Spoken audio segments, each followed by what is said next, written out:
Hello. Although you may think that today's Python sample question solution is to balance. I have 4 questions. A question is like this in the PDF out. You have a question, something like question for far. The 4th question is created to understand the logic of global, local, non-local. Another question is of things like functional lists that are made to help you understand things a little more. Of course, while doing them, we will, in a sense, review the for loops again, or input events. Now, I want to start like this with the first question. First question is about loops and list modification. Now it wants us to create a list, an empty list. Let's create. And we've done that part of the ending to some extent.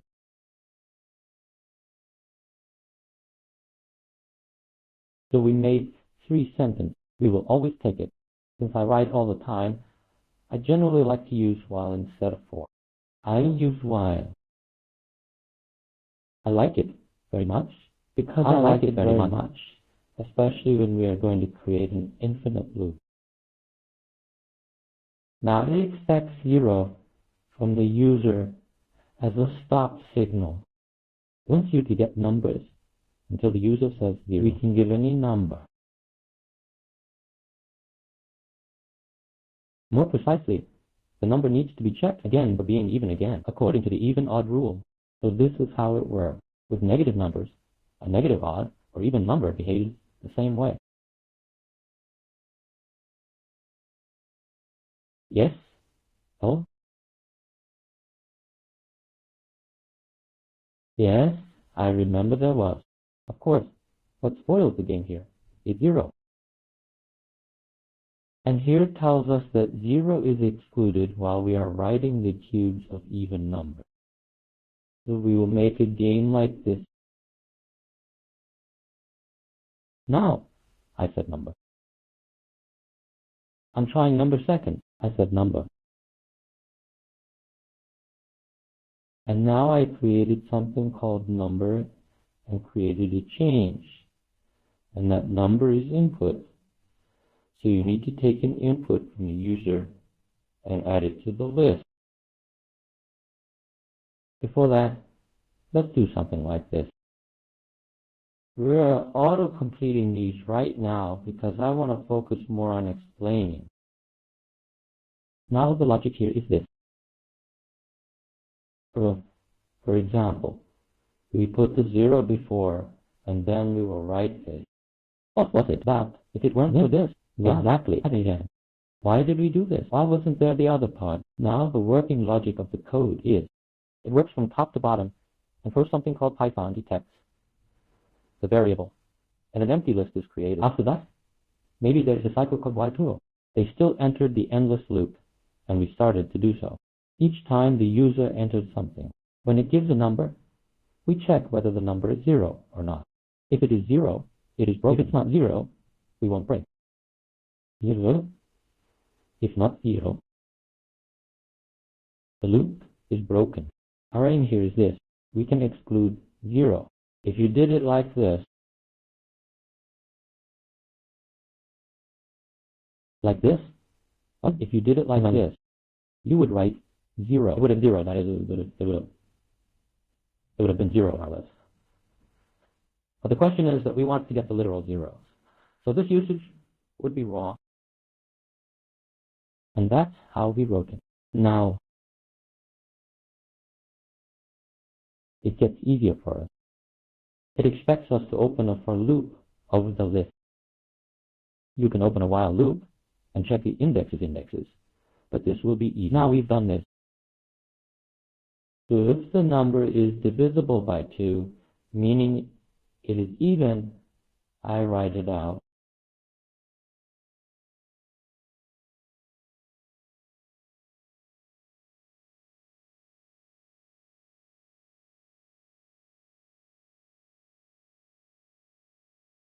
Couldn't you have written 82 or 83 instead? You could have written it with repeated multiplication, but using 2 asterisks is actually already We have done this, but as eyes. This process looks more elegant. So, for example, when the exponent is 10, you write I multiplied by itself 10 times, which equals I to the 10th power. Now he writes this here too. I want to test it now.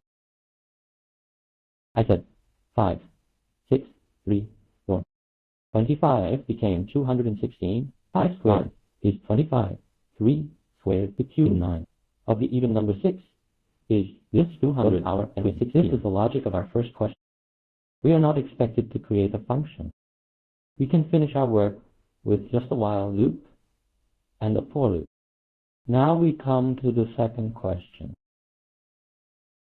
The second question asks us to create 3 different functions.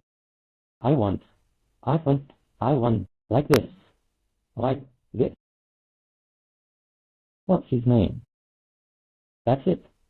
Arrow, let's create it. Well, this was going to happen. Now, let's write like this, because I usually write like this. Now our first function is created. Our first function has a single parameter, that's the edge, because the thing of the square is a times whether we call this side a B or C. In other words, both sides are the same, so all sides are the same. We are taking it was wrong. Since all sides are equal in a square, we do side times dual side. A single parameter is enough. Now, here is the second function. We want to create our rectangle function. This will be our second function. Now, we should not write a single side parameter because the problem tells us here that writing side pages, you will write the following. Width, fun, always it down, and I wrote length. I auto-complete it like this because it's the same logic. We have no logical problem. Now, it makes more sense, and we wrote this too. Now 3 such functions have been created. Our code was using these functions, but it is not, because we do not call these functions in the main function. And why we return this is because I forgot to mention this place. It says here that the function must return the value. It says no print statements inside the function. It says we don't allow you to use global variables. The reason why we allow using global variables is because if it uses a global variable, you can change that primary number without swallowing. If you put 0 in between, then use a function, you call the function global. You call without even having to make U-turn. You turn it around. I mean, I wouldn't say rotate it, but you would change. That's why, at least, the only problem is that we use return values. Now, since we will get a shape from the user, I wrote something like this. And I wrote like this. And now we start out if, illy, else. We start like this. If you write like this, it would be wrong. We need to do something like this here, we said. If we call test here, we said that here, we call test here. We came here, we call test here. We came like this. And we call it a test. Let's say the reason we use a placeholder is so the variable is not undefined. What the test means is this. Then, and next time, I will return at a later time. You tell me this. I did not notice this. It means I will come back to this later. Now, let's examine the question. If the shape does not match any condition, it falls through to the else block.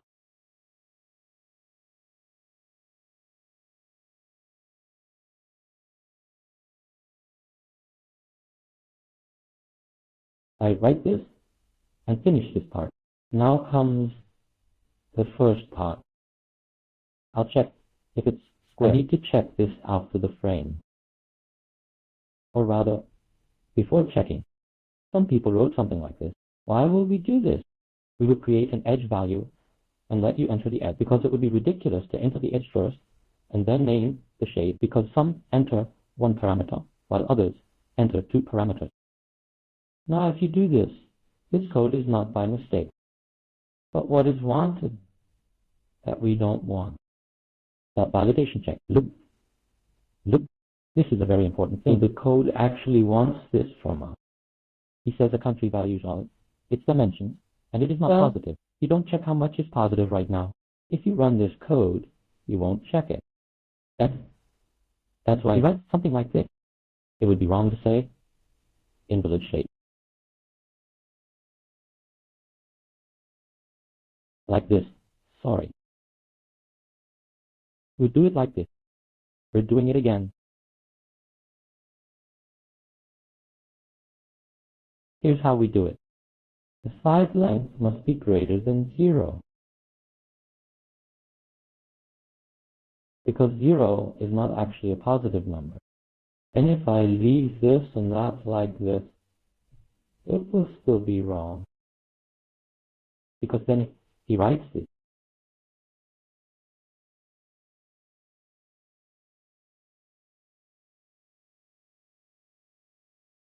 Now, our first code is like this. We come to our second code. We will check the rectangle. We wrote like this.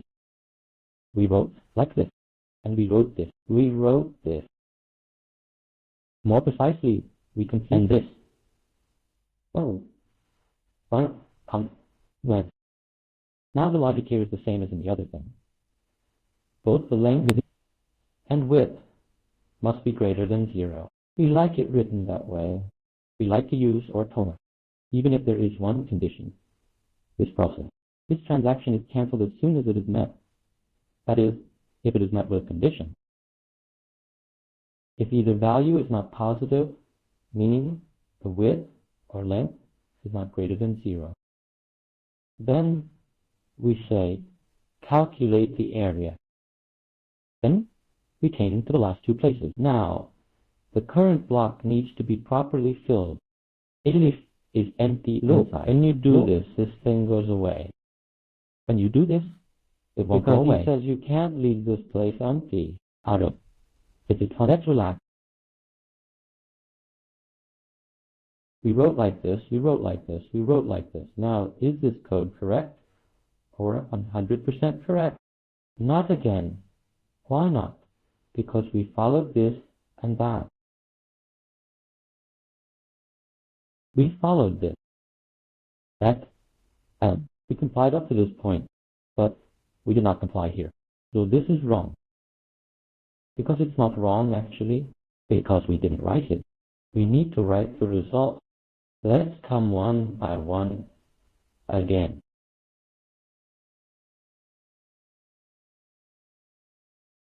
Like this. Like this.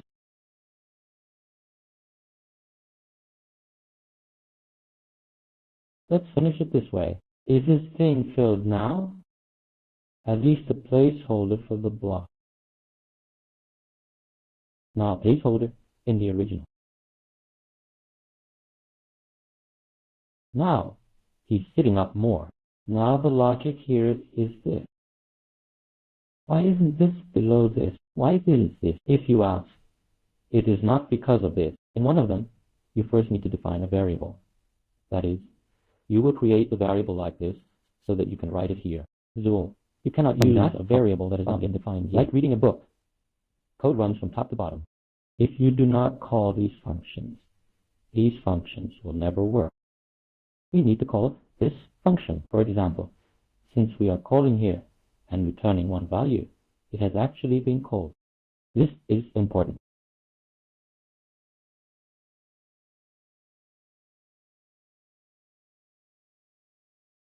So this is how it happened. Now I come to our last question. In our last question, it's a good question. It's a more challenging question because it's a non-functional question. First of all, it asks us for something like this. Let's put it on your list. First of all, it gives us a list of fruit. Now it says I will buy a fruit drink from the user. It says to use a single for loop. You cannot use it while. How many times is the fruit entered by that user mentioned in that list? An index position, but zero base, because indexing generally starts from you start from 1 instead of 0. Your index tracking will be off by 1. Now, and we will ban you from using them. All of these are prohibited. All of these actually perform those operations. All of these are prohibited. Let me quickly outline the approach.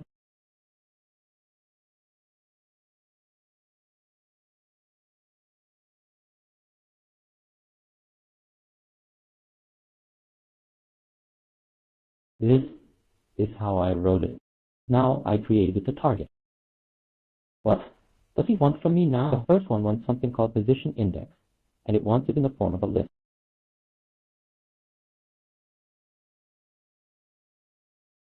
First, I need a positions list, then a count variable starting at 0, and finally, an index variable to track position manually. Look, we will save the index positions here. We will save the indexes into the position. So we need to write the index. Now we have opened that loop. We don't need to do anything like this. This would be wrong code anyway. We will use this tactic. We will say that I have something like this. There are fruits, which we want them. And Bennett B. This is what it says. But now I came here.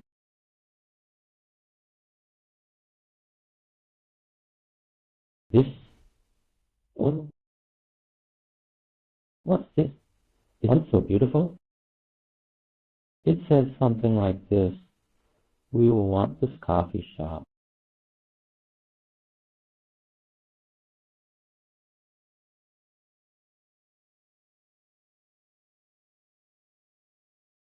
If all elements match the fruit, for example, if every element is apple, the count could equal the length of the list. We will write it like this. That would be wrong.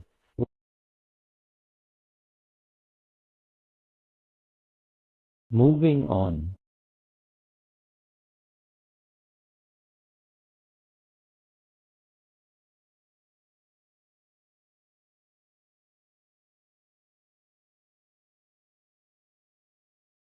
Moving on, subscribe to this dump. Moving on. Then I also want to print the index. Because why? I will say that too. An index like this. Now what is the index?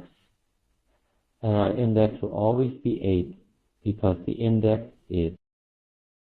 When the return is finished, the value of the index will be the length of the list of the list will be 8 because it contains 8 elements. So if you want, let's do it this way. Like, what should we do? If I search for something not in the list, positions are empty. But for apple, I found all matching positions.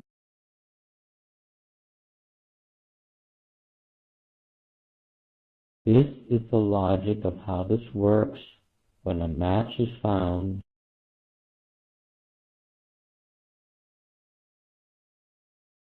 This is the logic of our code.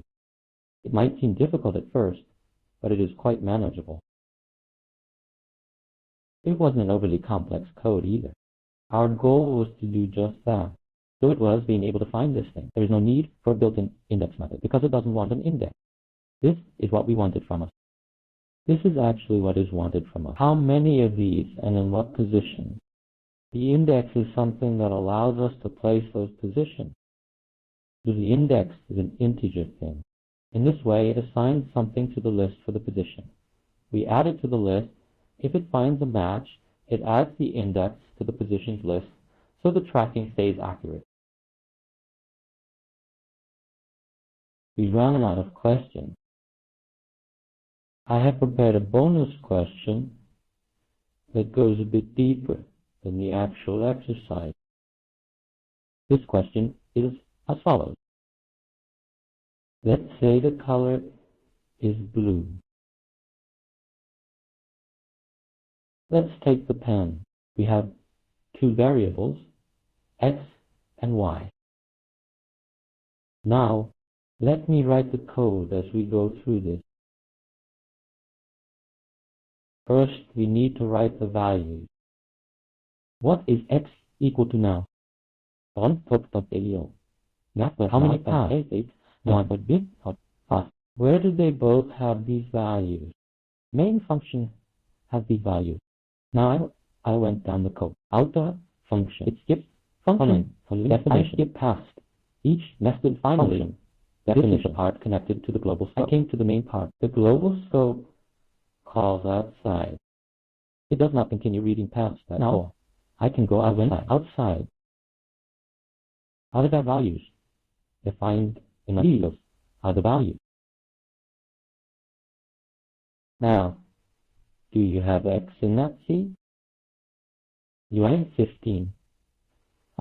In that scope, let me zoom in for clarity. Alright, continuing in that scope, that is how our values now start. That same structure applies here. I'm skipping over the function. I'm coming to the function over there. More precisely, I skip the function here. I'm coming to the function over there because this is the entry point in that function. External calls. Middle. First outer call is middle. Oh, you call middle. One. Then I came to the middle. I say middle, my residual value is for middle. These were the inherited values. What do we call it? Outer values. Outer, what it's called? What? Like, let me make this bigger a little bit. Now what is x in middle? X is, I don't say anything about y. I move on to y. Now we have found both x and y values for middle. And I continue reading the code. I examine the middle function. There is a def inside middle, which I skip until it is called. And when I say, I skip it as long as the def function is not called, then it calls the inner function inside middle. Okay, let's call. Now when we actually call inner, we enter the inner function. My y is 50. We call it inside the y50 in inner. But even when we are inside the inner, we say this. My y50. Don't forget this. I say global, because we have now gone all the way down to the innermost function. Since it is global, y in the global scope is now updated, because that's what's inside the global. This is how globally affects the value in the outermost scope. Has this affected you now? It happened. So now at the global level, y is 50. 50. I am here. Not y in the function of what? It's not something. Then blank. Then what about x in inner? What should it be? Do I have a variable x defined inside inner? No. Then if x is not defined in inner, we look at its parent. The parent of inner is middle. Do we have a value in the middle? What is it? 30. That is our x value from middle. We started the process.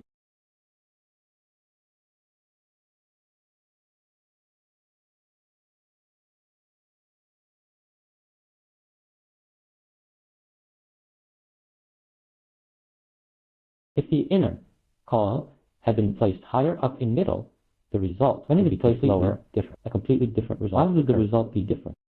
Because the order in which inner is called changes what x is when we print it. Now, in this case, the result in middle does not actually change, because we are not changing y in the middle. Disregard what I just said about that.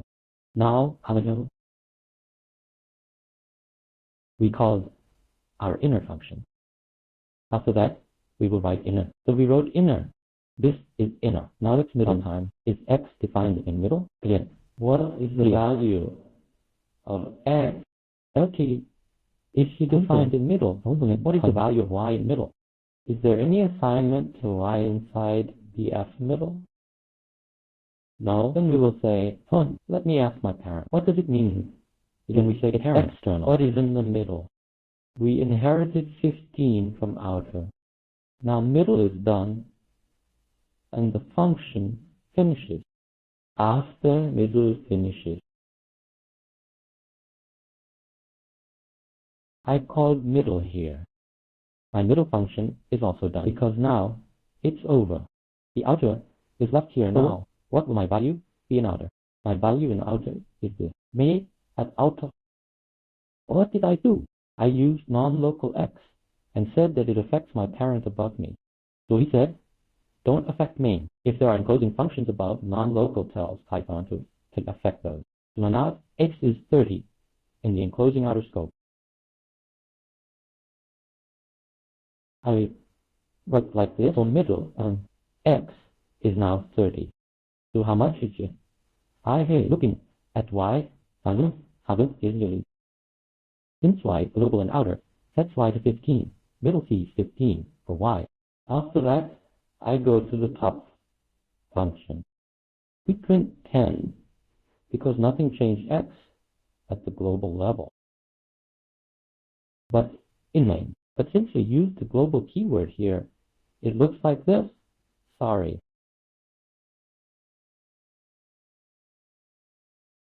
It prints 50 because y is global. Now let's do a dry run here. Look, x on this 30. X is 10 at the global level. Is 50. 15, 15, 50.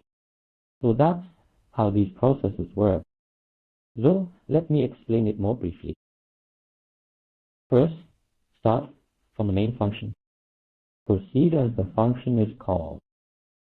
Proceed is called upon. That is, as long as it is not called, a tactic like this. If you do this, for example, look, I deleted that seat there. If you go and write these values, it will be wrong. What will be the values? You'll write here 5 and 10. X is 10 and y is 5. Because you didn't call those functions. Because you don't call those functions, those transactions do not happen. In other words, we can say that it is like an inactive element unless the functions are called. No effect. But when it happens, there are consequences. So our lesson question was like this. Question 1, question 2, question 3, many more such intermediate level. Our last question was a little more challenging. But this is the logic of the problem.